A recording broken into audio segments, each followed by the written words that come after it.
Mm.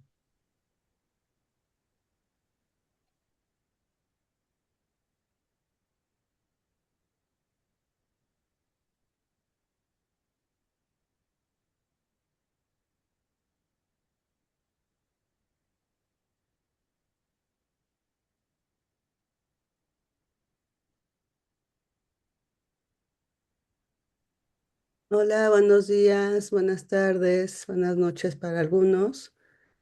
Eh, Bienvenidos a esta quinta sesión. Vamos a dar unos minutitos para que entren más personas y comenzamos a las 9:05.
Buenos días, buenas tardes, buenas noches a los que apenas se conectaron. Bienvenidas, bienvenidos a esta quinta sesión de nuestro círculo de estudios en torno a los desastres lentos.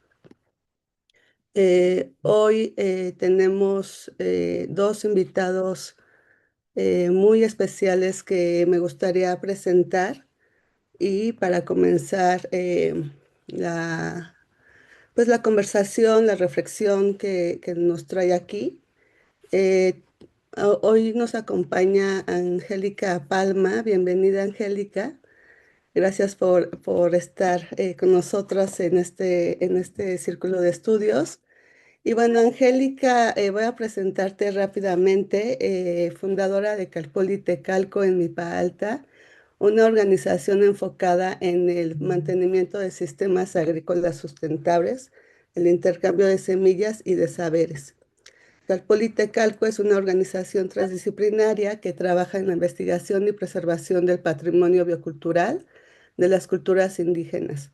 Reúne y conjuga saberes de tradición oral, científicos, sociales, tecnológicos y artísticos con personas, comunidades e instituciones interesadas en el trabajo comunitario, las culturas indígenas y el medio ambiente. Muchas gracias de nuevo, Angélica. Y tenemos también como invitado a Milton Almonacid. ¿Sí, sí lo pronuncié bien, Milton? Él, él es Almonacid, para Almonacid. Almonacid pasa bien. Ok. Él es investigador mapuche, profesor, filósofo y gestor de proyectos que opera en la intersección entre la academia y la organización, las organizaciones territoriales. Su trabajo se inscribe en los marcos de los estudios decoloniales, del diseño para la transición y de los futuros especulativos. Milton propone la metodología colaborar con el colapso, una postura crítica frente a las soluciones de sostenibilidad modernas, como las energías alternativas y los créditos de carbono, que suelen impactar negativamente en los territorios de los pueblos originales en el sur global. En lugar de intentar frenar linealmente el cambio climático bajo lógicas occidentales, invita a preguntarnos qué sucedería si colaboramos con el colapso controlado de la sociedad occidental global, qué futuros podrían emerger para los pueblos indígenas. Estas perspectivas epistemológicas rompen con el dualismo ontológico occidental y abraza los ritmos de la naturaleza, vida y muerte.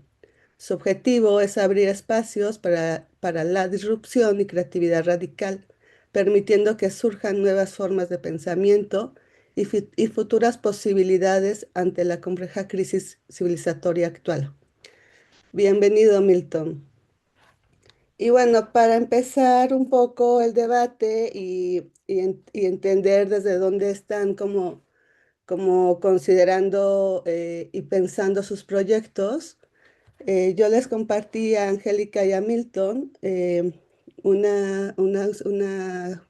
un par de preguntas que me gustaría que pudieran ser las detonadoras para esta conversación. Y bueno, lanzo las preguntas y bueno, pues vamos a escuchar después a Angélica y a Milton. La pregunta es, ¿cómo cambia nuestra comprensión de la memoria biocultural cuando dejamos de verla como un archivo del pasado humano y la entendemos como una capacidad compartida entre múltiples formas de vida? En un contexto de crisis ecológica y desastres lentos, esa memoria es una práctica de conservación, una estrategia de adaptación o una fuerza que resiste y es capaz de imaginar y hacer posibles mundos que aún no existen. Y en ese sentido, ¿qué futuros emergen cuando atendemos a las memorias que habitan en nuestra relación con semillas, aguas, montañas, animales y otros seres más que humanos? Los escuchamos.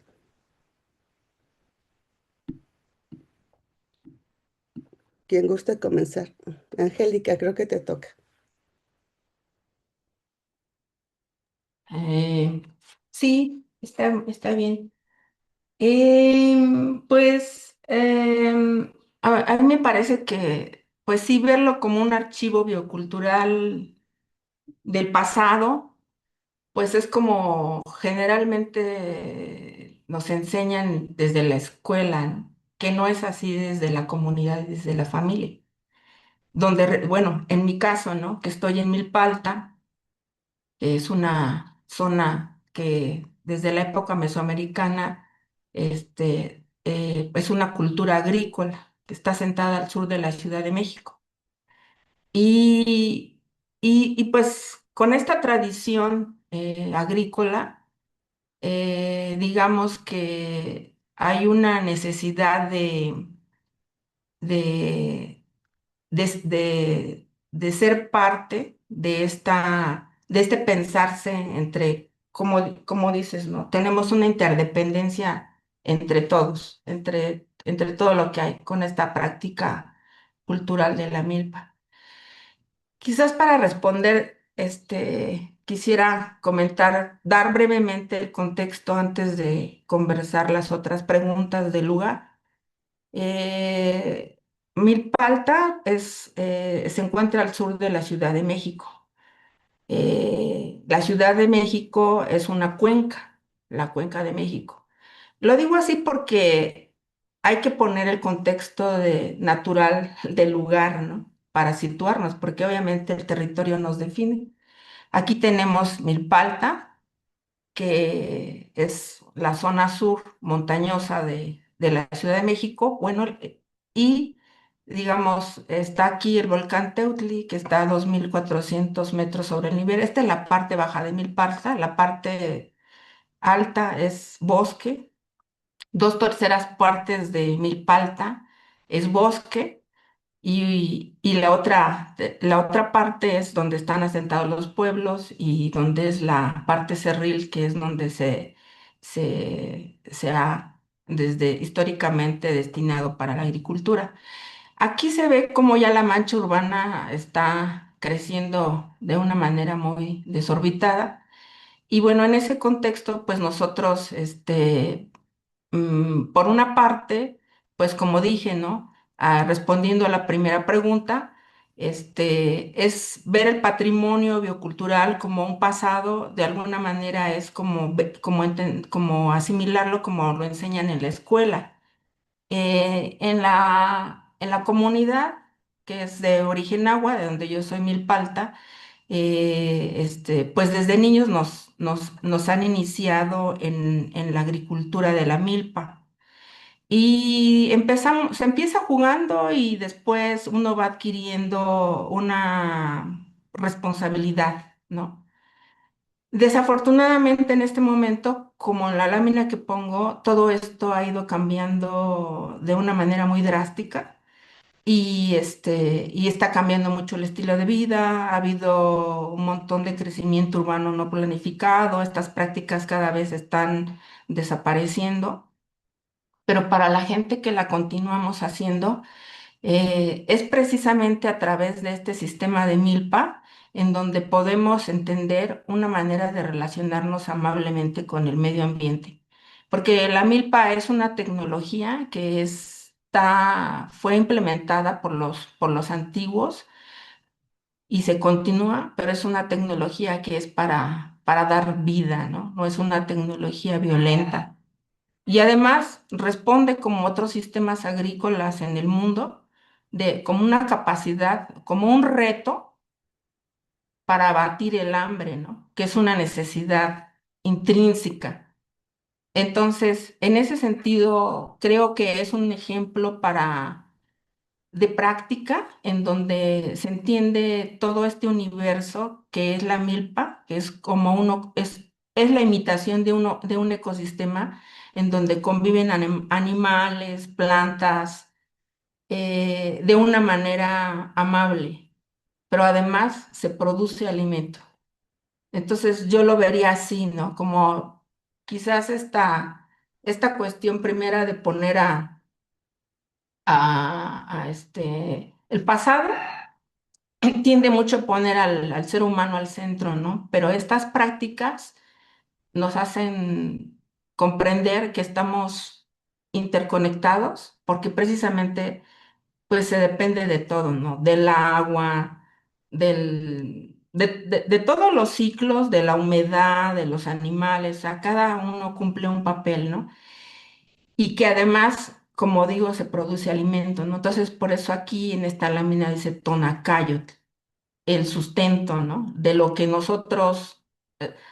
nosotros somos, porque obviamente, pues todos dependemos de la producción de los campesinos, ¿no? O sea, todos necesitamos comer, ¿no? Entonces, por eso está aquí.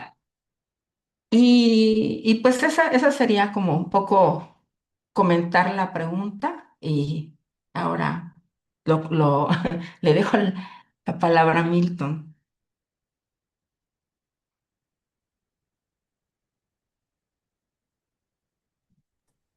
Ok, muchas gracias, Angélica.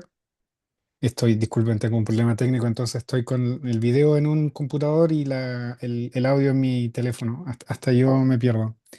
Em, bueno, yo quisiera comenzar, ¿cierto? Cuando Adriana nos habló, ¿cierto? Del archivo biocultural. Lo primero que se me vino a mí a la cabeza es, ¿cierto? Los dioses, de una u otra forma, sobre todo en el cultural, ¿no? Yo actualmente llevo un tiempo ya trabajando mi tesis de colonización del conocimiento, entonces a diferencia un poco de Angélica, que parte del cotidiano, del pragmático, del día a día, yo voy a partir del teórico, del abstracto y bajar un poco a lo práctico, ¿no? Si ustedes están familiarizados con la teoría de los estudios decoloniales, ¿cierto? La teoría dice como investigadores del mundo social, ¿cierto? De las humanidades, debemos recurrir a los procesos de resistencia que llevan a cabo los pueblos originarios, ¿cierto? Contra la reproducción de la colonialidad global, ¿cierto? La colonialidad occidental. Esa es como la definición básica, ¿no? Entonces, una vez que uno como investigador deja de pensar en la lógica occidental que nos enseñaron, ¿cierto? En el proceso de escolarización.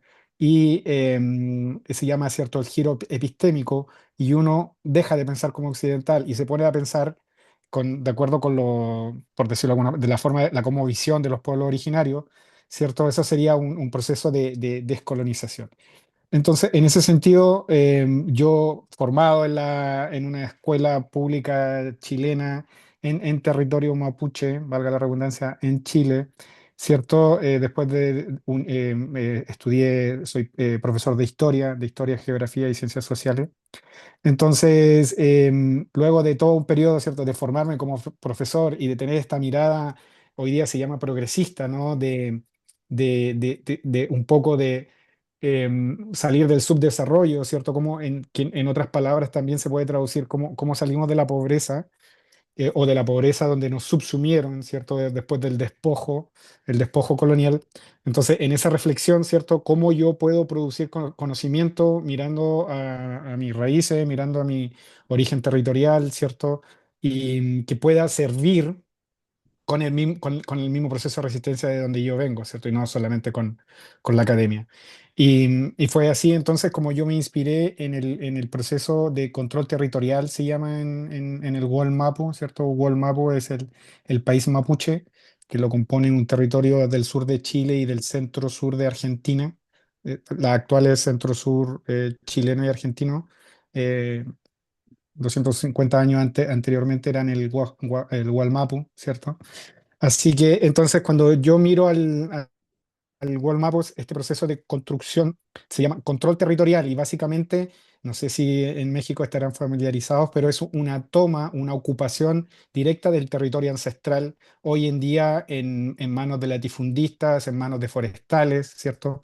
Estas forestales que son sustentables, ¿no? Por eso yo hablo de los bonos de carbono, porque Sí. las empresas forestales en Chile son del tamaño de países de Bélgica y Holanda juntos, como para tener una referencia. No tengo una referencia de México, pero entenderán ustedes, México, Bélgica y Holanda, ¿cierto? No sé si tienen en referencia a esos territorios, pero ese es la empresa forestal chilena en territorio mapuche. Entonces ellos se presentan como sostenibles, sustentables, ¿cierto? Gracias a ellos existen los bonos de carbono, siguen plantando eucaliptos y pinos, que finalmente han sido hoy día categorizados como un desierto verde. ¿Ya? Los pinos y el eucaliptos son la única forma de vida que existe. Y eso representa, desde el punto de vista mapuche, un gran desequilibrio. ¿Ya? Entonces, este proceso de control territorial, lo que ellos quieren es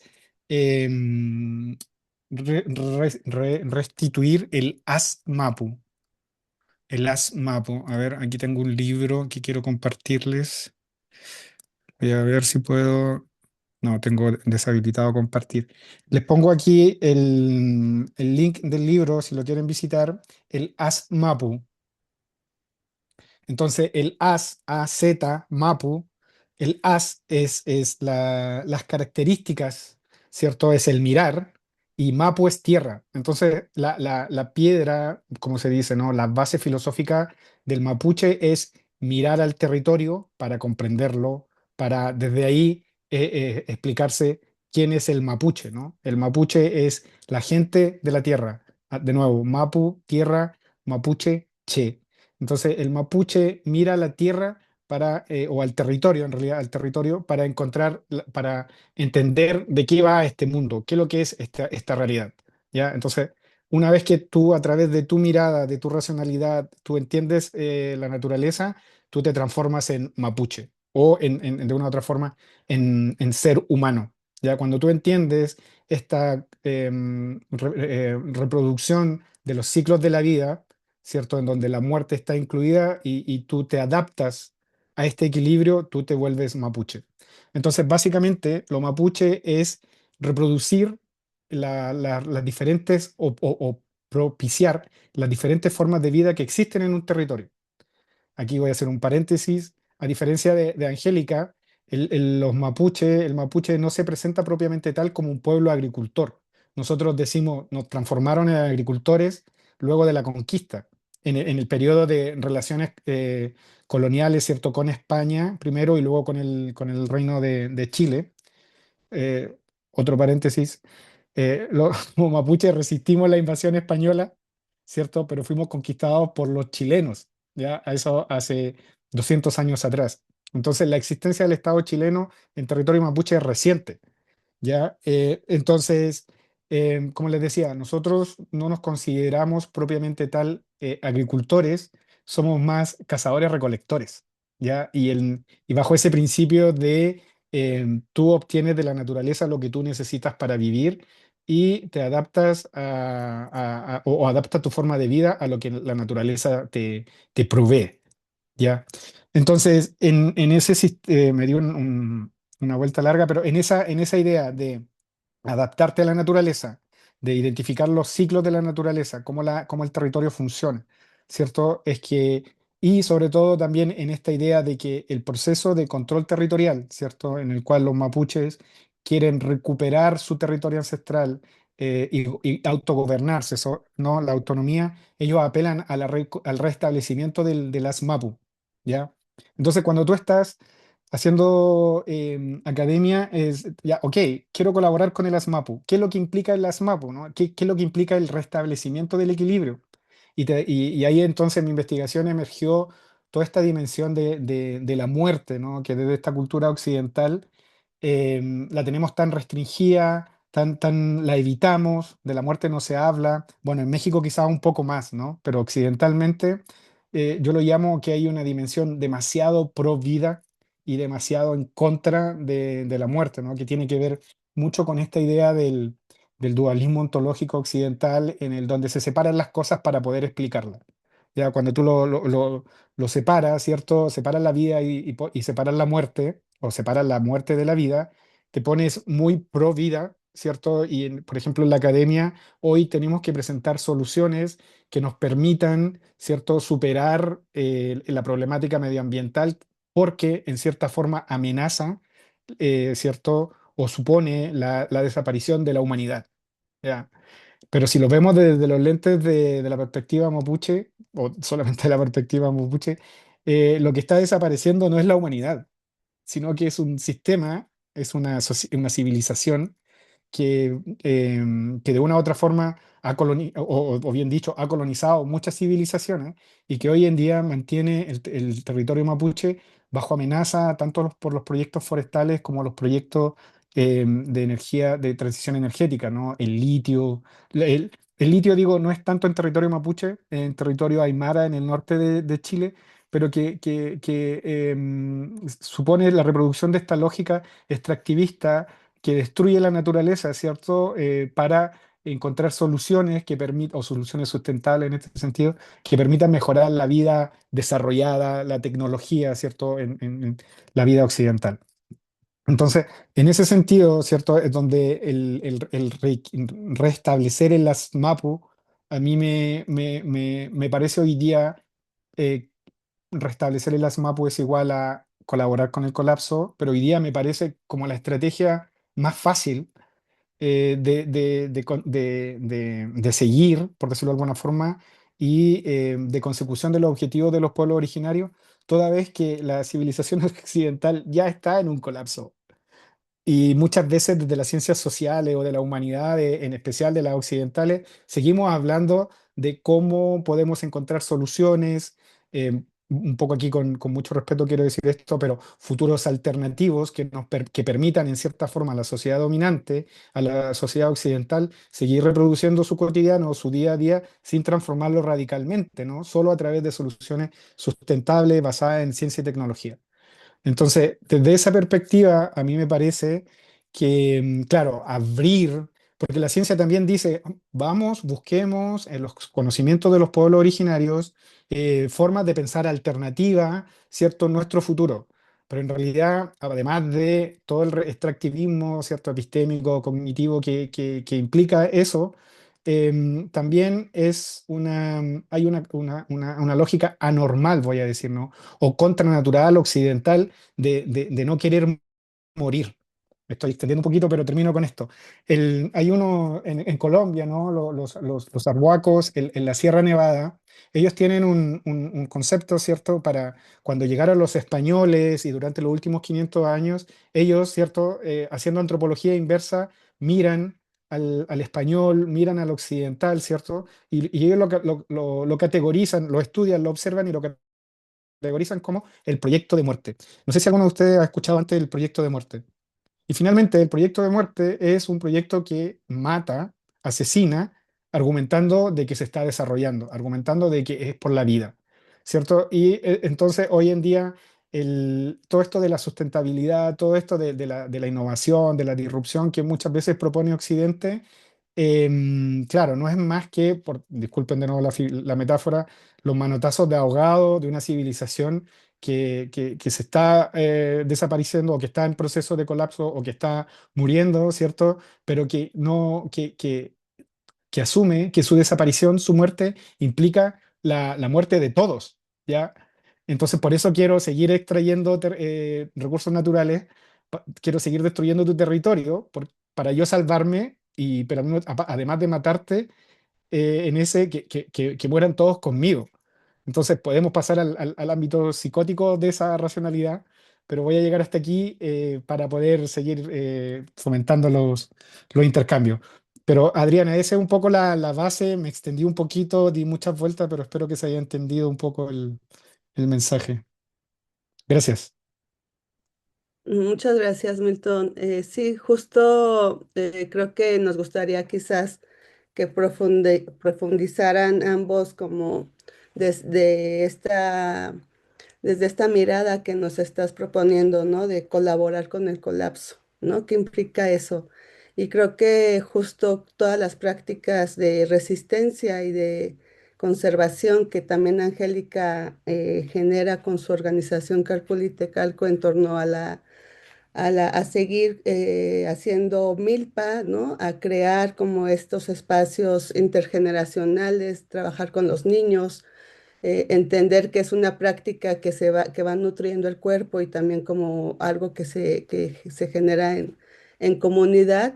Me gustaría también, Angélica, que pudieras como contarnos frente a estas lógicas o desplazamientos que generan pues la urbanización, ¿no? El crecimiento de la ciudad de forma no solo horizontal, sino también vertical, porque el desplazamiento, digamos, se está haciendo sobre el territorio, pero también hacia arriba, ¿no? Entonces, un crecimiento que está haciendo un desastre, ¿no? Y que genera como que para que estas estructuras que fueron creadas para la agricultura se estén perdiendo porque pues hay políticas que están dando prioridad a estas otras empresas que como bien dice Milton, pues finalmente están buscando un poco pues no solo extractivismo, sino también el despojo, ¿no? No sé, Angélica, frente a eso, ¿ustedes cómo se organizan? ¿Qué prácticas de resistencia o cómo las conciben para poder seguir sosteniendo sus proyectos? Sí, bueno. Antes de contestar eso, quiero decir que efectivamente me parece que Occidente tiene una visión muy catastrófica y muy dramática y muy flagelante, ¿no? Hacia hacia esto que me comentaba un poco Milton, ¿no? Está como espectro, donde dice, te quito, te mato, pero todos vámonos juntos en este camino desbocado y loco, ¿no? Así es Hollywood, ¿no? También en gran parte. Así seguramente llegaron con esas ideas, así. Y bueno, sí, también quiero comentar que, pues, como todas las lugares de reserva natural, son acechadas, ¿no? En el mundo, ¿no?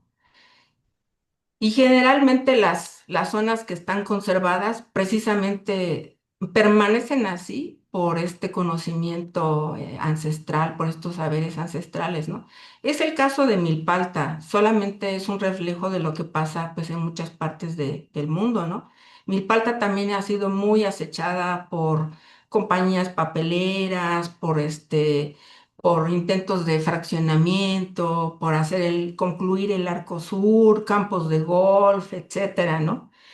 Eh, el 63% de su territorio es bosque, y la otra parte tiene todavía es suelo de conservación, pues obviamente es muy acechada por estos recursos, ¿no? Pues según las fuentes que se revisen, pero alrededor del 20% del agua que se consume en la Ciudad de México proviene de los bosques, de los cuales Milpalta es parte, que está en la Sierra Chichinautzin. Y este corredor, pues es muy codiciado. En el caso concreto de Milpalta, por ejemplo, hay 18 a 20 pozos funcionando diariamente que están extrayendo agua todos los días del subsuelo para la Ciudad de México, 24 horas. O sea, en este momento están los pozos y está bajando agua, ¿no? Y pues se estima alrededor de un 49,000 metros cúbicos diarios, ¿no? Entonces, está esta parte, por una parte el acecho, la tala, todo este catástrofe y por otra parte está siendo una fuente de recursos.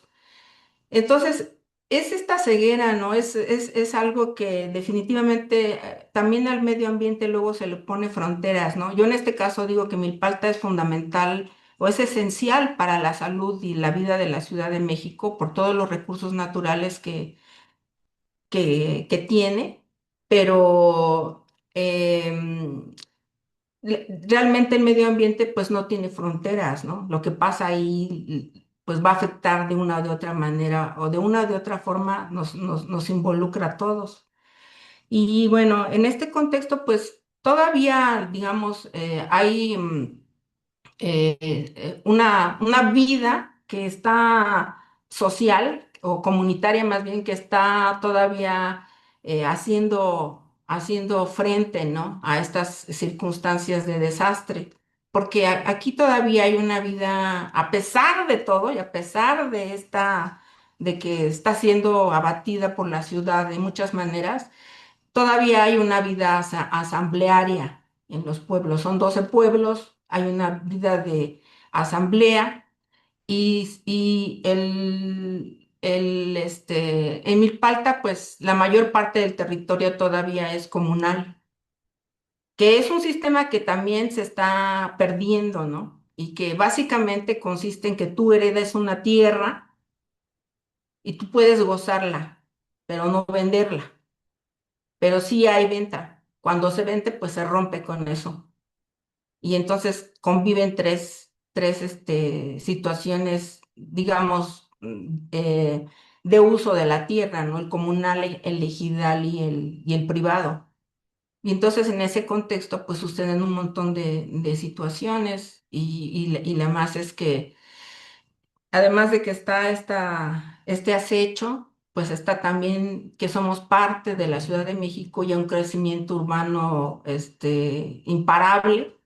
Milpalta es la alcaldía de las 16 que constituyen la Ciudad de México que está en mayor tensión de crecimiento de tasa poblacional, porque el norte y el poniente ya están completamente hasta el tope, ¿no? La Sierra de Santa Catarina, la Sierra de Guadalupe, las sierras que están alrededor de la Ciudad de México y que de estas es donde está bajando el agua, está haciendo el sustento de la Ciudad de México.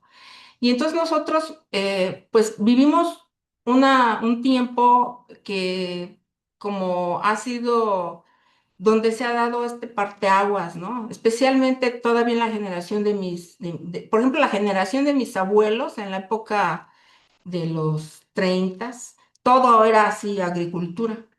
50 ya cambió, 70, todavía, prácticamente el 80% de la zona se dedicaba todavía a la agricultura, ya sea de milpa o de nopal que se introdujo, ¿no? Y en este momento ya muchísima gente ha abandonado también el campo, ha abandonado las milpas, y ha sido por este espejismo, ¿no? O vas como que la escuela o la institución, la educación formal te promete, ¿no? Y entonces, como vas a la escuela o al campo, ¿no? Así como que ha sido como que el campo es como un castigo, ¿no? En nuestro caso, yo afortunadamente, en el caso por ejemplo, de mi madre, ella fue universitaria, pero nunca abandonó la milpa, nunca abandonó la lengua, ¿no? Entonces, como que tuvimos estos dos universos y somos parte de esos dos universos, ¿no? Pero pues ya nosotros así, como organización, pues sí hemos incorporado desde distintos proyectos y de distintas prácticas em, actividades que permitan continuar con estas prácticas, pero también ponerlas a discusión y también que haya un cruce de tecnologías y de saberes y de caminos y de situaciones que están pasando no solamente en Milpalta, sino están pasando en otros lugares del mundo, ¿no? Con otras perspectivas diferentes, con otros climas. Entonces nosotros, por ejemplo, hace 8 años implementamos un proyecto que se llama Adopta una Milpa, que básicamente consistió en abrir una milpa familiar al público, ¿no? Y el objetivo a primera instancia, el objetivo inmediato era motivar a otros amigos que habían abandonado sus milpas a que regresaran a ellas. Y entonces a través del cuentemas, que se denomina así en náhuatl, echar la tierra, ayudarte a echar la tierra sobre la tierra. Y entonces hicimos esto y a futuro teníamos la idea de invitar a otras personas, a otras comunidades a que vinieran a participar y que vinieran a aprender, pero con este esquema el que nosotros vivimos, ¿no? De comunidad, de familia, de que el vecino te ayuda el de la milpa, o de las milpas de al lado, ¿no? Porque cuando hay una comunidad a través de esta necesidad alimentaria, se da una amistad de manera natural, ¿no? Que a veces la gente que no tenía la yunta la pedía al vecino y el vecino venía a hacerle, pero entonces luego uno le iba a ayudar a las distintas labores. Y entonces, así hicimos esto, nosotros teníamos, pero además invitamos a otros amigos de nuestras generaciones, ¿no?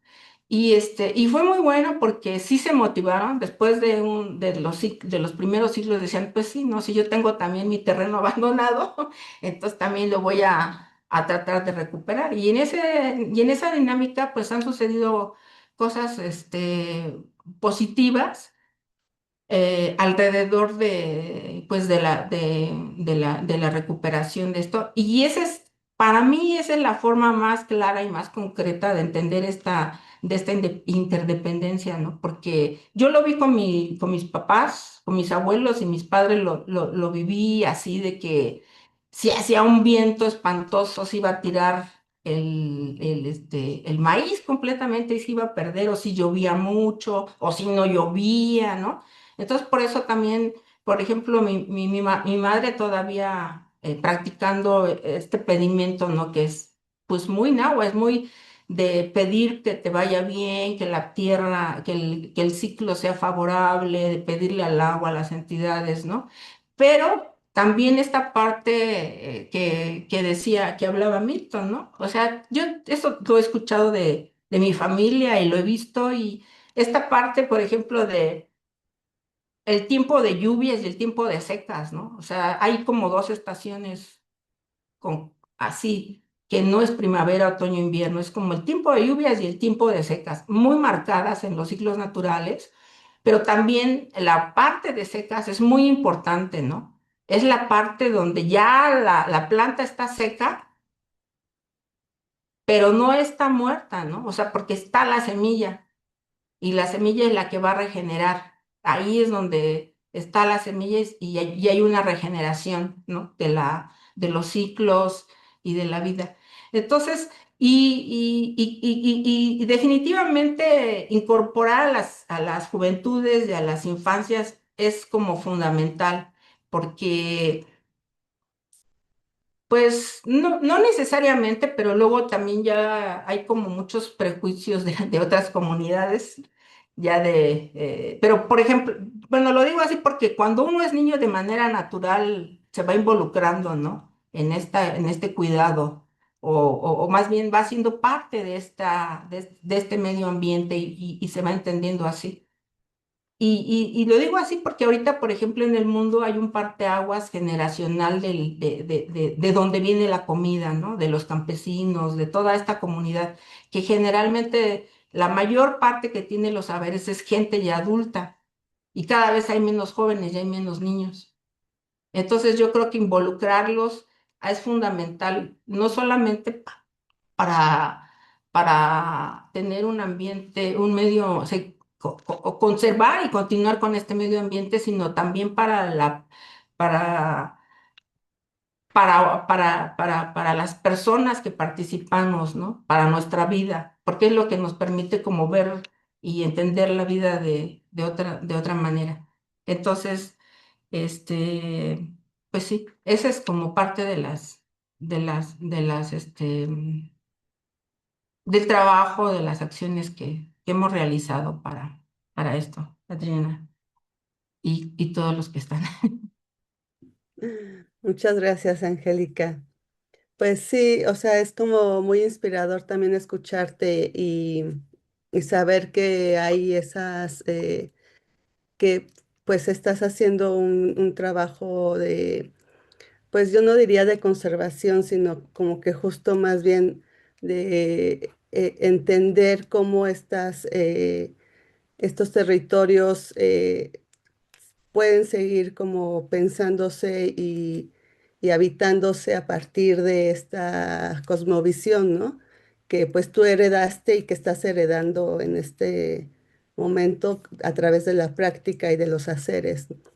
Entonces, bueno, no sé, Milton, si nos quieras compartir justo este enfoque, sobre esta propuesta de colaborar con el colapso, que creo que puede ser como muy interesante también para este círculo de estudios. Ok. Decimos ahí en el Google Maps. Mira, lo primero que se me viene a la mente, es cierto, es, lo decías tú en el texto ese que yo envié de presentación, ¿no? Entonces, pasemos a los futuros especulativos, ya que es un poco esto de la ficción, ya un poco, entonces, preguntarnos, ¿no? Para colaborar con el colapso habría que imaginarse cómo colapsan las sociedades, ¿no? Yo la primera vez que me hice esa pregunta me dio mucho miedo, me dio terror, o sea, fue, ¿qué? ¿Cómo voy a colaborar con el colapso? O sea, no, aquí se trata de salvar la sociedad, de hacer cosas mejores, de privilegiar la vida, y para mí realmente fue la crisis, la mayor crisis epistemológica de mi vida, de un poco de no más vida, sino ábrele espacio a la muerte. Con Emilio, no, entonces Emilio me decía, me encantaba mucho esto del colapso del colaborar con el colapso. Entonces, y para colaborar con el colapso, yo, así, un poco para las mentes más racionales, ¿cierto? Más matemáticas, yo decía, entonces creé la regla del 50%, ¿no? Que la regla, si yo he sido educado en la hegemonía occidental, ¿cierto? Del 100%, que todo es un 100%, tú tienes que estar correcto, o por ejemplo la producción científica produce conocimiento científico con un margen de error hasta el 2,5%. Entonces podemos decir que la ciencia tiene 97,5% de la verdad, ¿ya? Pero esa es la visión hegemónica.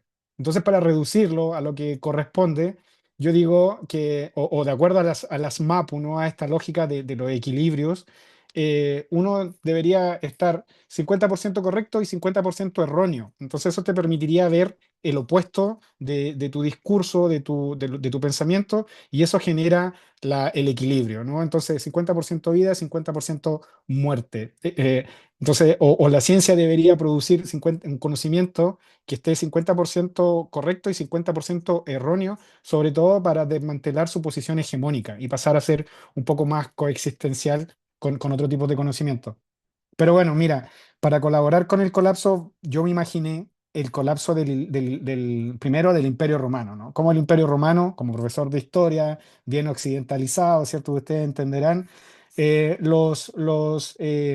Básicamente, ¿cierto? Los bárbaros atacaron Roma hasta que no pudo, ¿cierto? La otra versión sería los pueblos oprimidos por Roma se aburrieron de Roma y ya no le querían pagar más tributo, ¿cierto? Entonces, ¿cómo imaginarnos, ¿no? Este futuro especulativo? ¿Cuál fue el colapso de Roma? Y luego, si vamos para atrás en la historia, todas las grandes civilizaciones han colapsado. Entonces, eso ya me dio un poco más de seguridad. Ok, las sociedades, las civilizaciones colapsan y no es ni bueno ni malo, lo es, ¿no? Que es un poco la ley de la vida. También en el mundo mapuche se habla mucho de eso, ¿cierto? Como te decía, los equilibrios. Entonces, me ayudó a darme cuenta un poco de también de cómo mis emociones estaban siempre permeadas por la racionalidad o la epistemología occidental, ¿no? Que es como les decía, siempre buscar lo bueno y lo positivo de las cosas, rechazando y evitando lo negativo. El otro escenario cercano que tuve de evitar el colapso fue justamente en Mesoamérica, Perú, cuando llegaron los españoles, ¿no? ¿Qué pasó ahí? ¿Por qué los españoles, bueno, con todo el debido respeto, ¿no? ¿Por qué los españoles entraron tan rápido, penetraron tan, ¿cierto? Lograron conquistar Mesoamérica cuando eran tan pocos, ¿no? ¿Cuántos de ustedes se imaginaron cuando niños viajaran en el tiempo para ir a ayudar o a decirle a los peñas ahí, no, no los acepten, no los reciban, son malos? Y después tú no sabías cómo se genera la electricidad para haber llevado esa tecnología a ese tiempo. Pero bueno, para mí fue un poco toda esta mezcla y así empecé entonces a imaginarme cómo sería el colapso de la sociedad hoy día occidental, ¿no? Yo estoy ahora aquí en España. ¿Cómo sería el colapso de la sociedad occidental? ¿Cuánto duraría? Siempre me acuerdo que esto, la primera vez que lo presenté fue en Holanda. Entonces, en Holanda, la gente va a comprar la comida para la semana. ¿Sabes? A mí como que me dejó así eso. Mi mamá me contó una vez que cuando ella llegó a la ciudad, la mandaron a comprar papa, 2 kilos de papa. Entonces ella decía, ¡ay, qué vergüenza! ¿Cómo ir a comprar 2 kilos de papa? Porque ella venía con el chip de comida para el año, ¿no? Como bien decía Angélica, tú produces comida y la guardas para el año. Entonces ella decía, ¿cómo era? Qué vergüenza. Pensarán que somos pobres, que no, no tenemos nada. Pero claro, estaba en la ciudad. Entonces vuelvo a esa idea de en Ámsterdam, yo les digo, si falla la cadena logística global que trae la comida a Ámsterdam, en Ámsterdam igual, en Holanda digo, en Países Bajos producen mucha comida, pero es cuánto tú duras o cuánto puedes vivir tú si no hay nada en el supermercado. Y la gente decía eso, ¿no? En mi casa yo tengo comida para 3 días, para 5 días. Ya, ¿y después qué haces? Entonces, después tú te pones a pelear por comida. Entonces, los colapsos de las civilizaciones, entre un 40 y un 60% de la población se desaparece. No quiero no quiero sonar tan fuerte, ¿no? Pero, o ya sin tapujo, ¿cierto? La gente se mata una a otra por los pocos recursos que quedan. Entonces, igual esto todavía suena en mi mente así súper fuera de lo normal, de lo ético y de lo moral, pero ese sería el futuro especulativo de un colapso. Y aquí quiero conectar un poco con Angélica, porque también me lo imaginé. Mi familia, afortunadamente, en esta mezcla entre agricultura de sobrevivencia y ganadería, puede vivir un año, puede vivir 2 años, si no llega nada al campo. Pero si la ciudad colapsa, no son capaces de resistir porque eso es lo otro, ¿no? Cuando las sociedades colapsan, lo primero, esa gente que logra escapar de las ciudades o que no fallece o que no muere en la pelea por los pocos recursos de las ciudades, se abalanzan, ¿cierto? Históricamente estamos imaginando sobre las comunidades, ¿cierto? O sobre los campos alrededor de las ciudades. Y eso ya es lo que se supone que es la ley del más fuerte, ¿no? Y ahí viene toda esta idea un poco de cómo los feudos, después de la caída del Imperio Romano, se organizaron para entregar defensa a la población, ¿no? Entonces, hay un poco, podríamos repetir ese futuro especulativo de, ok, es el feudo que viene, pero ¿qué más se podría implementar de acuerdo con los conocimientos que tenemos hoy en día, ¿cierto? Con los conocimientos que estaba justamente mencionando Angélica, ¿cierto? Pero en mi futuro especulativo, yo siento de que hay que esconderse, Angélica. 6 meses, aguantar 3, 6 meses, que hagan lo que ellos quieran. Y luego, como gente como tú, como tu familia, como tu comunidad, son esos conocimientos, ahí es donde esos conocimientos van a ser específicos y súper necesarios porque va a existir, según lo que yo veo, ¿no? La oportunidad para crecer de nuevo, para sembrar y con mucha menos presión o opresión de lo que existe hoy en día.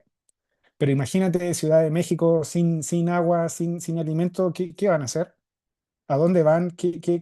Entonces yo creo de que como pueblos originarios que ya vivimos esta situación, yo siento de que, bueno, podemos aprender de ella, como te digo, casi, no sé si es bueno decirlo de esconderse, ¿no? Pero siento de que ahí hay tenemos que, bueno, estamos hablando especulativamente, entonces me permito, ¿cierto? Muy, muy especulativamente. Los estudiantes de arte y diseño son los que más les gusta esta teoría, entonces me dejo llevar por ellos. Los de sociología y de filosofía no la aceptan, pero ya, bueno, entonces me quedo con los de arte y diseño. Pero esa es un poco la idea y del colaborar, ¿no? El colaborar, yo creo que mucho del conocimiento occidental, donde yo estoy, en la universidad, donde yo estoy, quiere evitar todo esto, porque se supone que justamente, o gracias a la ciencia y la tecnología, la sociedad occidental va a ser capaz de superar este punto culmine, ¿cierto? Esta estrechez de recursos naturales, ¿cierto? Podríamos hablar de la teoría de la evolución aquí, como dice Darwin, cuando las condiciones ambientales se reducen, ¿cierto? Hay un pasadizo más estrecho y solo los individuos que pasan por ahí y logran adaptarse son los que sobreviven y el resto se queda ahí. Y yo creo que ahí los pueblos originarios tenemos conocimientos, tal como Angélica mencionaba, que son indispensables para esa sobrevivencia. Ya, entonces, que aun cuando la universidad o el municipio o el gobierno venga y trate de revertirlo, ya no se puede, porque justamente como tú decías, no, yo no tengo los conocimientos de mi mamá. Mi mamá es experta en plantas y cuando ella trató de enseñarme, yo le dije, no, mira, si no está en el libro, no vale, ¿no? Entonces, para ella fue como, ya, bueno, anda a la escuela.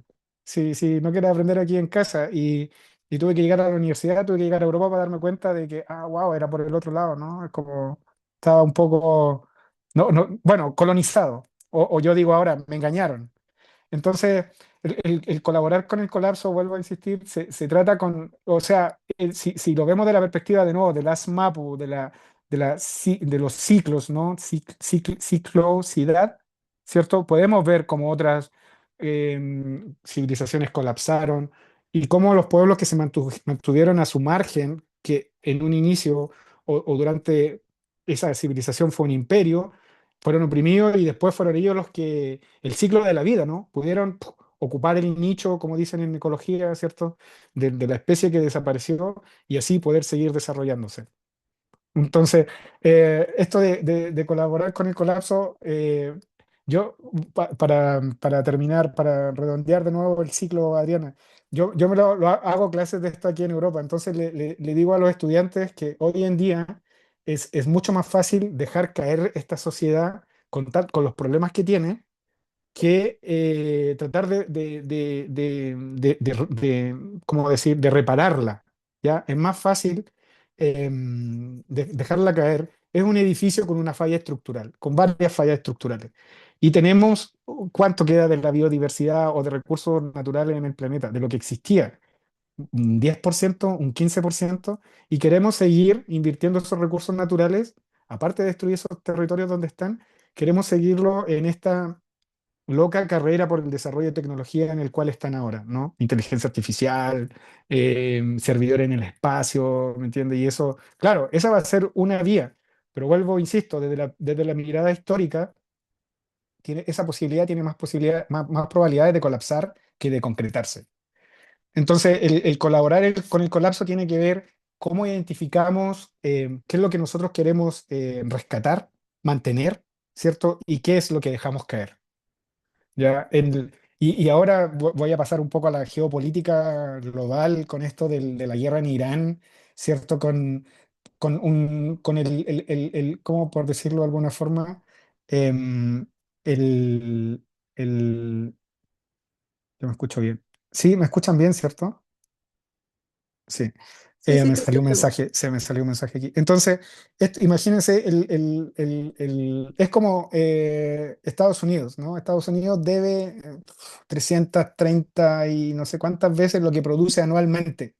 Entonces, aun cuando desarrollen una tecnología inmensa y un tremendo crecimiento, no van a lograr nunca pagar eso. Entonces, es como destruir lo que queda del planeta para pagar esa deuda. Y los países, la mayor parte de los países del mundo siguen eso, incluido China, incluido Rusia. Entonces, cae Estados Unidos, lo que pasó, se supone, ya no, ya Estados Unidos ya colapsó, ya está de rodillas, al menos con una rodilla en el suelo, y viene Rusia y viene China, y ellos tienen el mismo modelo de desarrollo que impuso Estados Unidos, que puso Occidente, ¿no? De hecho, China necesita mucho más recursos naturales que... Entonces se viene otro o el colonialismo chino, que es de otra forma, ¿cierto? Pero que tiene una demanda aún más alta de recursos naturales, de alimentos, ¿cierto? Entonces, se cierne, viene el colapso de Occidente, abre una oportunidad, pero también viene la amenaza china, con todo el respeto a los camaradas comunistas chinos, ¿no? O sea, que lograron de una u otra forma ganarle al occidentalismo. Pero, y entonces, en esa perspectiva global, en esa geopolítica global, nosotros como pueblo originario, que somos el 0,0% de, 7 digo, de la 0,07% de la población mundial, cómo velamos por nuestros intereses y como tú decías, Angélica, ¿no? Cómo pensamos estratégicamente nuestro futuro a partir de los conocimientos y tecnologías que tenemos. Y que, como bien dices, como tú bien explicas, personas como tú se dedican a fortalecerlos, a reproducirlos. Entonces, por ahí vamos. Sí, muchas gracias a ambos. Creo que justo también hay que incorporar quizás en nuestras prácticas esto de estar imaginando el futuro especulativo, ¿no? Eso nos replantea como muchas cosas. Y bueno, quiero también abrir como el micrófono para las personas que nos acompañan, por si quieren hacer algún comentario, alguna pregunta a Milton y Angélica. Adelante. Luciana, te escuchamos. Hola, muchas gracias.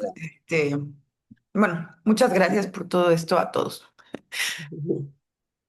Pues yo he estado pensando también esto. Bueno, en el chat puse que el 22 de febrero acá agarraron un capo de Jalisco y cerró todo Guadalajara. Bueno, vivo aquí en Guadalajara y tenemos la mala costumbre de ir a la tienda por víveres, ¿no? O sea, como de chin, no hice la despensa, voy a la tienda. Y ese día cerró todo Guadalajara. O sea, se colapsó todo Guadalajara se desbordó, digamos, la violencia. Y estuvo muy chistoso. Digo, sabíamos todos que iba a pasar, pero ese día, pues, medio Guadalajara tuvo hambre, ¿no? O sea, no estábamos preparados para tener la comida para aguantar un día de colapso. Y pues fue una gran lección. Digo, igual mi refri sigue vacío, pero pues sí fue una gran lección. Y luego he estado pensando, bueno, he estado como habitando, o siento que habitamos esto que precisamente es el colapso occidental, y luego leo libros pues de pensamiento occidental que en efecto tienen este miedo como inminente, ¿no? Como este miedo latente a que colapse el sistema que lo sostiene. Pero luego nos damos cuenta que acá los que vivimos, ahora sí que ya en zonas de sacrificio, ya estamos habitando, ya estamos colaborando con el colapso. Acá las inundaciones son increíbles, o sea, cada vez es más increíble que esta cantidad de agua que cae en cada lluvia, que serían lluvias para recibir o para sembrar, para tal, caen toneladas de agua que se van directamente al río más contaminado de América Latina, que es el Salto. Y digo, ¿cómo puede ser? O sea, y lo que me hace, no logro o siento que no logramos pues adaptarnos y de todas formas ya estamos viviendo en este sistema colapsado, pues, que no es lo mismo que pasa en Europa, porque en Europa los colapsos están exportados acá, ¿no? A nuestras tierras. No sé, esto como, digo, más allá del futuro especulativo, pues es un presente colapsado continuo que luego uno no sabe cómo hacerse cargo de él, pues. Por ahí va mi pues, participación, pregunta, comentario.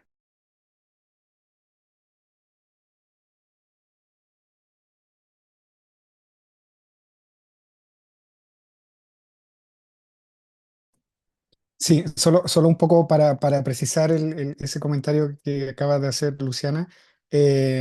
Claro, en el mundo mapuche nosotros igual decimos que nuestro colapso sucedió hace 200 años, ¿no? Con la invasión del Estado chileno. Entonces, nosotros hablamos de situación colonial, ¿no? Estamos bajo una situación colonial y que puede, pero es diferente del colapso, yo diría. O sea, no sé si tenemos el tiempo de ir, porque para mí el colapso, en este caso en el territorio o del Estado chileno, sería justamente el colapso del Estado chileno, lo que permitiría, por ejemplo, que las Fuerzas Armadas no llegaran a combatir a los mapuches, ¿cierto? A los mapuches terroristas que están tratando de restablecer el ASMAPU en su propio territorio ancestral, ¿no? Que es justamente el cultivo de la biodiversidad. O sea, el ASMAPU es justamente eso, ¿no? El restablecimiento del equilibrio de todas las formas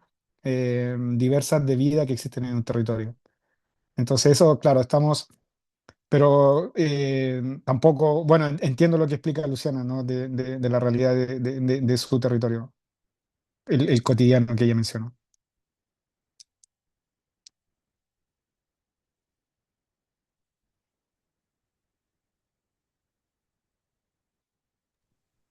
Bueno, yo quiero Mm, hacer un comentario en relación también a lo que comenta Luciana, que, por ejemplo, si pensamos en el colapso, acabamos de pasar la pandemia y había como esta idea, esta especulación de que podría haber como una reflexión ante ese colapso, ¿no? Ante esto que estaba sucediendo.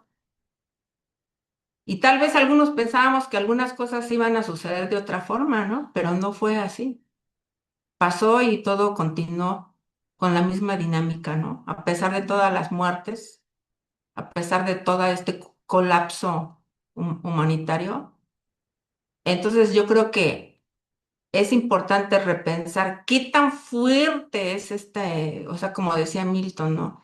Esta forma occidental que prevalece, ¿no? Incluyendo, o sea, de una forma global, ¿no?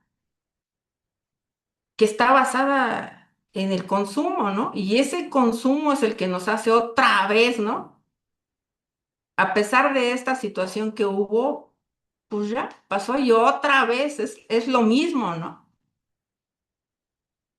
Entonces, en ese sentido, y porque también lo vemos desde de esta perspectiva como en escala humana, ¿no? Porque, y, por ejemplo, en mi caso, cuando están las cosas así muy, siempre pensar en en la historia natural, me parece que es un poco amable, ¿no? Porque siempre estamos pensando, pues obviamente a través de nuestra perspectiva muy desde lo humano, desde la humanidad, ¿no?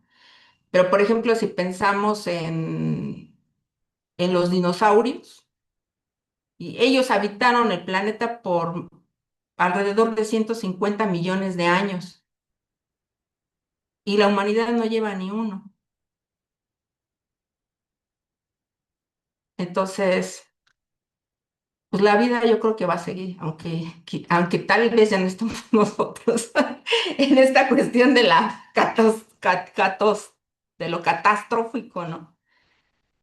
Pero, o sea, ya han habido otras formas de vida, ¿no? Que han estado y yo creo que, por ejemplo, en nuestro caso, pues contribuyes a esto, imaginas a través de esto otros mundos posibles, ¿no? En lo que a nosotros, en lo que nos toca, ¿no? En este paso por la vida. Y porque finalmente, pues sí, es esta finitud, esta muerte que tenemos todo el tiempo al lado, lo que nos hace estar teniendo estas consideraciones, ¿no? Pero sí, sí creo que también, también me doy cuenta luego de la solidaridad que se da, ¿no? En situaciones, en esa capacidad también humana de resurgir, de volver a renacer, hablándolo en el sentido de la semilla, ¿no? Que renace y que florece otra vez.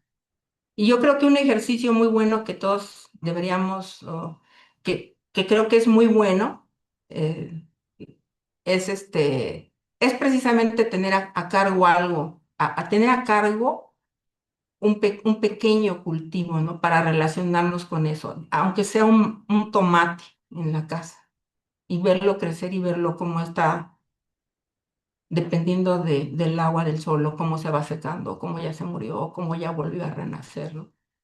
Creo que eso es algo que sería bueno practicar.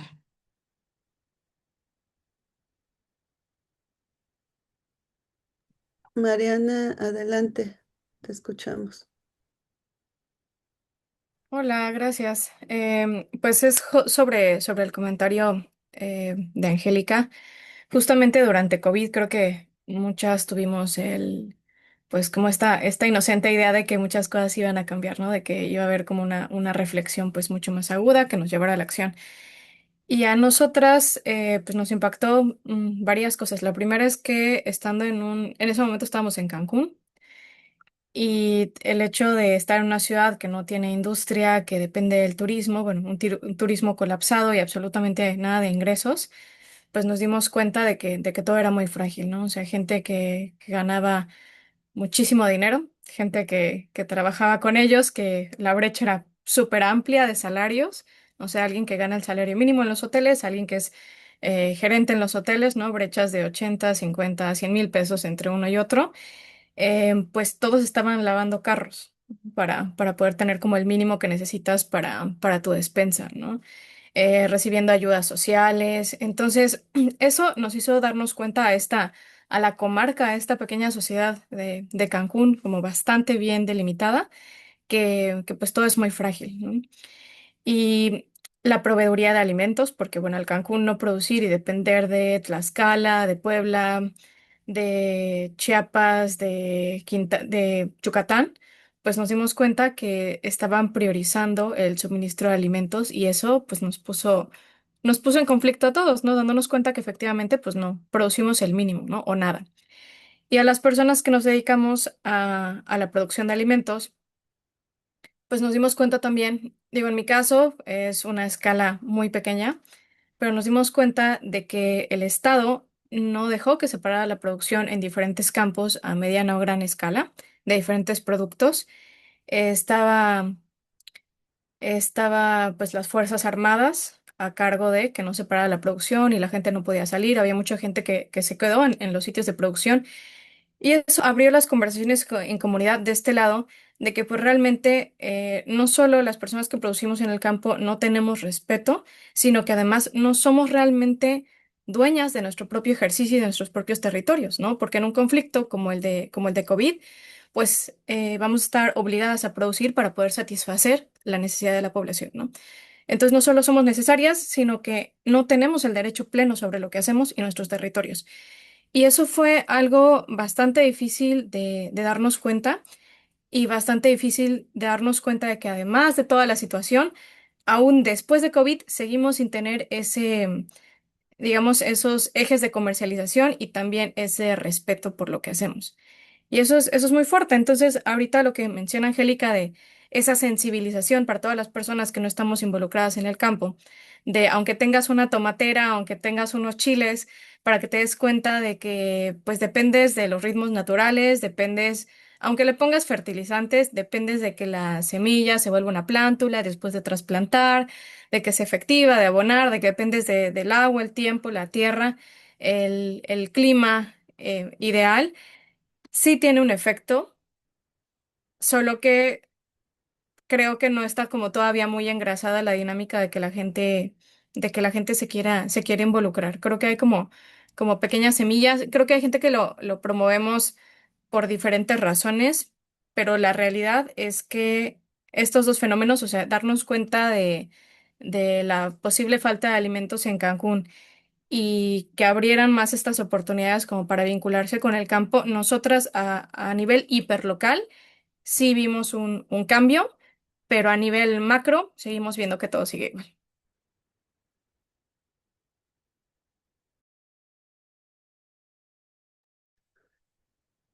Gracias, Mariana. ¿Alguien más que quiera hacer un comentario y aprovechar la sesión? Mariana Martínez, adelante. Sí, perdón, es que estaba tratando de buscar la manita. Hola, muchas gracias, Angélica y Milton. Gracias por sus palabras y un gusto verles. Mm, me, me gusta mucho pensar en cómo justo no dejarnos llevar por estas ideas catastróficas del colapso y de que la acción tiene que ser ya, ¿no? Creo que yo también como de forma personal he estado transitando mucho, como tanto mundos occidentales europeos como los mismos de, pues, México, Oaxaca, ¿no? Ciudad de México y pues también desde el pensamiento pues de los sures y estas otras formas de relacionarse con los ciclos y con la vida. Y creo que y es verdad que pues muchas de las narrativas tal vez dominantes europeas o gringas sobre la sustentabilidad es como, ¿qué vamos a hacer ya? Hay que accionar ya, hay que salvar ya, hay que encontrar la solución, ¿no? Y hay un sentido de urgencia, por supuesto, ¿no? Sin embargo, creo que también en ese correr se terminan destruyendo muchas relaciones porque se pueden generar soluciones, ¿no? Como tecnológicas o soluciones más prácticas, pero tal vez las relaciones humanas entre nosotras, con los contextos que habitamos, no cambian, ¿no? Sino que cambia la tecnología o cambia como un cierto sistema, pero la forma de relacionarnos, de escucharnos, de organizarnos, pues también de estar, ¿no? De celebrar, de dejar espacios de tiempo muerto, no están consideradas, ¿no? En todas estas como propuestas, ¿no?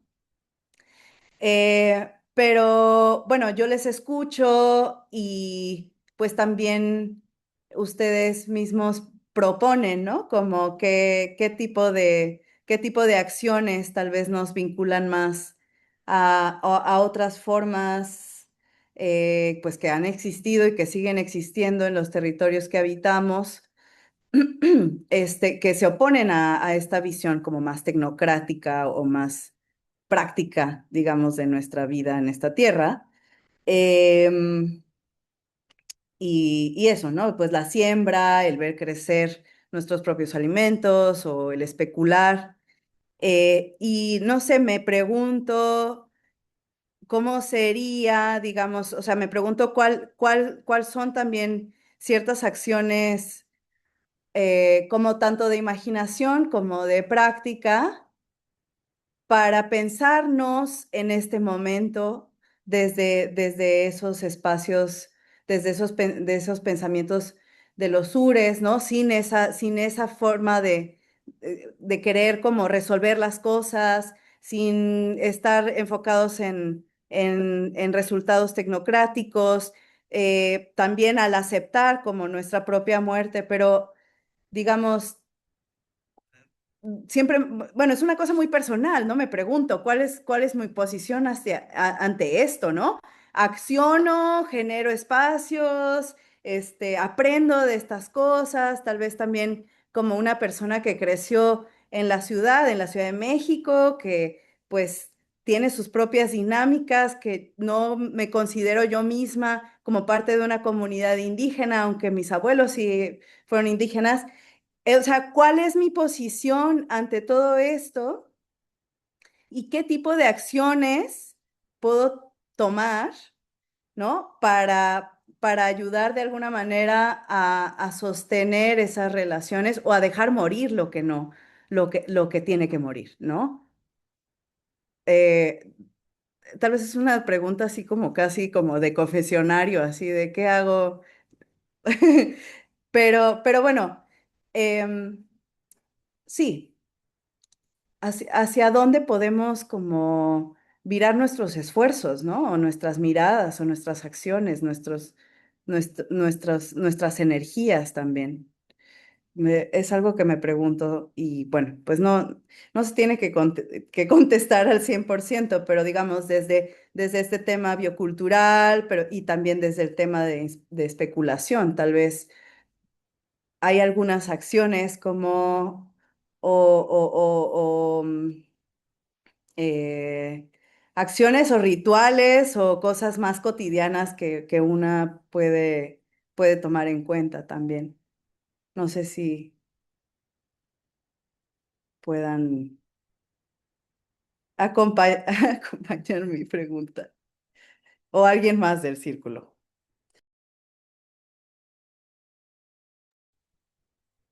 Bueno, pues nada más un breve comentario, ¿no? Eh, sí, pues yo creo que uno, o sea, obviamente son reflexiones y a través de cada quien desde su trinchera hace posibles otros mundos, ¿no? Todo el tiempo. Toca hablar de lo otro, de lo catastrófico, pues porque sí, es lo que está y es lo que, pero creo que todo el mundo está, ¿no? Eso es lo que nos reúne también ahorita acá, ¿no? Y yo, por ejemplo, en los pueblos veo, pues, también, Mariana, tú lo sabes, las celebraciones, ¿no? Las pachangas, las mayordomías, los tamales, todo esto, pues sí, ¿no? Está todo eso también, que es la vida, ¿no? Y es precisamente nuestra finitud lo que nos hace ver, ¿no? O sea, que estamos nosotros, ¿no? No sabemos después, pero vamos, sí lo vemos a través pues, de las semillas, ¿no? Por ahí Adrián decía cómo nos pensamos en el futuro a través del agua de las semillas, pues sí, o sea, finalmente seremos abono otra vez y otra vez vendrán las semillas y otra vez, vendrá esta otra vez esta parte de volver a ser flor, de volver a ser planta, ¿no? De volver a ser todo. Pero sí, como digo, también está esa otra parte, ¿no? Es también ver cómo en tan poquito tiempo la humanidad ha ido y sigue con esta, y con esta catástrofe, que creo que en algún momento sí va a pasar un colapso muy fuerte que otra vez va a hacer que haya una necesidad muy imperante y muy fuerte, ¿no? Como lo fue también, por ejemplo, este paso de, como digo, hacia la implementación de los sistemas agrícolas, ¿no? De enfrentar el hambre y entonces a través de miles de años poder desarrollar sistemas que nos pudieran dar la vida, el alimento, toda esta parte, ¿no? Entonces solamente es poco comentar lo que dice Mariana.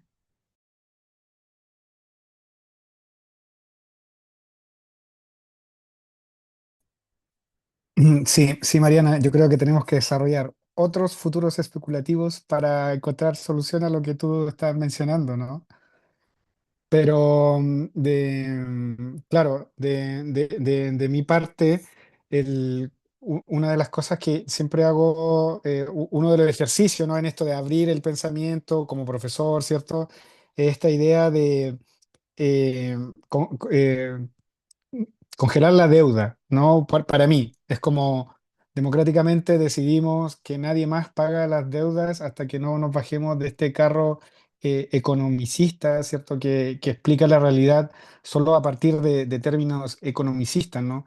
Si tú le explicas colaborar con el colapso, futuro especulativo, un economista te dice, no, pero eso es el fin del mundo, ¿no? Es como...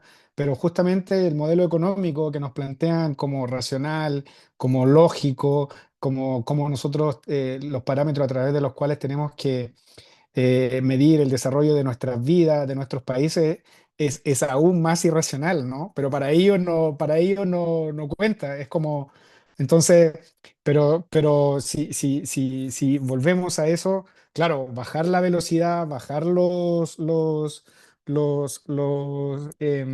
bajar la velocidad, ¿cierto? Bajar los ciclos.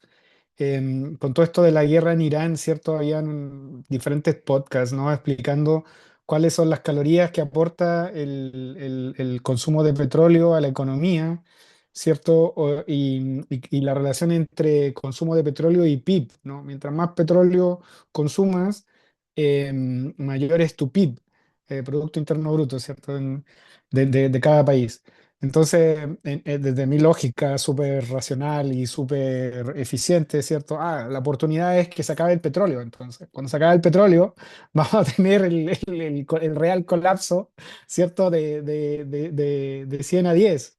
Porque eso es lo que es el porcentaje energético calórico que entrega el petróleo a esta sociedad, ¿no? Entonces, claro, ahí tenemos que esperar eso.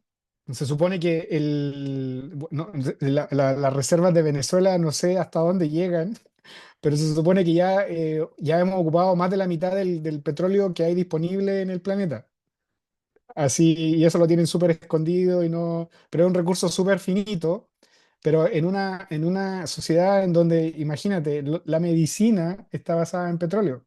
Bueno, luego tú te pones a pensar, y claro, el petróleo es por decirlo en buen término, ¿no? La putrefacción, ¿cierto? De la materia orgánica, de la vida. Entonces también es súper potente, ¿no? Algunos pueblos hablan de la sangre del planeta, ¿cierto? Que la estamos consumiendo y ya no quiero ir en esos... no me quiero transformar en un vampiro, o poner ese especulativo en la conversación porque ya no salimos de todo margen epistemológico, pero a lo que voy es, claro, hablamos de la putrefacción del petróleo, pero es materia orgánica en la cual em, nuestros medicamentos, nuestra ropa, nuestras casas, nuestros autos, o sea, ¿qué no está basado en petróleo? Y hay volviendo a la academia, ¿no? Hay los estudios futuros, en 1979, Shell, de nuevo los holandeses, ¿no? Se preguntaron, ¿qué es qué tenemos que hacer, ¿cierto?, para dominar el mundo. Shell. E hicieron estos futuros especulativos, planificaciones estratégicas, y los tipos crearon una sociedad dependiente del petróleo. ¿Ya? Y en eso estamos, y aquí estamos, ¿no? Como les digo, con la medicina en base a petróleo, la comida en base a petróleo. Entonces, un poco, Mariana, ahora esto de estos futuros alternativos, ¿no? ¿Cómo nosotros diseñamos este futuro que nos imaginamos, ¿cierto? Al ritmo de nuestros conocimientos, al ritmo de los ciclos de la naturaleza. Y yo creo que eso todavía no lo hemos podido levantar. Todavía quizás es la tarea. No quiero hablar de es lo que tenemos que hacer justo ahora, rápido, en 3 meses, porque es necesario. Pero yo creo que sí, cuando hablamos de la posibilidad de futuros alternativos, ¿cierto? Yo vuelvo a mi disco rayado, como les digo, ¿no? De que hay que dejar caer muchas cosas, hay que dar espacio a la muerte, al colapso, ¿cierto? Porque eso nos va a permitir, primero nos va a generar un vacío. Imagínate, volvemos al 100%, que solo desaparezca un 40% de la estructura de las organizaciones capitalistas que hoy día no nos presentan o nosotros no estamos de acuerdo, ¿no? Entonces, ¿cómo crear? Primero, cómo capturar la democracia, ¿cierto? Como la industria del petróleo capturó la democracia, o como los grandes intereses económicos han capturado la democracia, ¿cómo la capturamos nosotros? Ya, primera estrategia, ¿no? ¿Cómo convencemos a la gente de que vote por nosotros, por decirlo de alguna forma? ¿Es la democracia el instrumento que necesitamos para llevar a cabo esto? No sé ¿me entiendes? Como el argumento de izquierda se acaba en la conquista del poder, ¿no? De los trabajadores y todo. No sé, entonces ya, primero entonces definir cuál va a ser el Estado, el instrumento. Podemos disputar a quienes hoy controlan el Estado, el poder, ¿cierto? Supuestamente sí, somos el pueblo, el Estado nos representa el poder soberano, ¿no? Luego, ¿cómo bajamos las velocidades, ¿no? ¿Cómo bajamos las velocidades? Ahí es donde yo digo, no, necesitamos 4 años de vacaciones pagadas. Ya, ok, suena muy, ok, sí, no, suena muy extraordinario. Lo que quiero decir es, necesitamos no trabajar, ¿cierto? No parar un poco la máquina productiva, porque es también al mismo tiempo extractivista, destruye. Entonces, ¿cómo implementamos una lógica, una racionalidad que diga a la gente, en realidad, mira, lo que necesitamos es solo comer, ¿cierto? Y tenemos, y participar con esta idea de la soberanía epistemológica, digo, la soberanía alimentaria, y luego de eso nos damos 4 años para pensar posibilidades, para experimentar, ¿cierto? Pero nos bajamos del tren, ¿cierto? Del desarrollo ahora, de este economicismo, porque ya eso es, yo me siento, la verdad, loco planteando mi idea, pero la idea de lo economicista o esta economía economicista es aún más loca y nadie la cuestiona. ¿Me entiendes? Los tipos se ponen ahí a hablar en la tele, no, mira, lo que necesitamos es que sea 4% este año y el otro año vamos a hacer 6 y te bajamos los impuestos y de ahí, esa es la discusión en Chile al menos, ¿no? No, mira, bajemos los impuestos y no movamos la tasa de interés de las empresas en 25 años y así Chile va a llegar al desarrollo.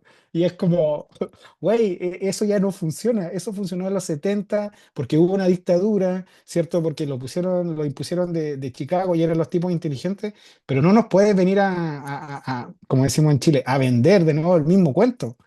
¿Me entiendes? Pero esa es la propuesta en Chile para que Chile en 15 años vuelva a crecer como creció en los 90. Pero no cuentas de que ya no hay más recursos naturales para explotar que te permitan ese crecimiento. Pero eso es lo que están apostando. Y la gente escucha y todos escuchamos, y ese es el debate que se ve en la televisión y que no va a ningún lado. Entonces, ¿cómo nos atrevemos a estas otras narrativas alternativas que también rayan en la locura un poco? El colaborar con el colapso, cuando yo lo propongo, todos me quedan mirando así, rechazado, ¿no? No, exiliado.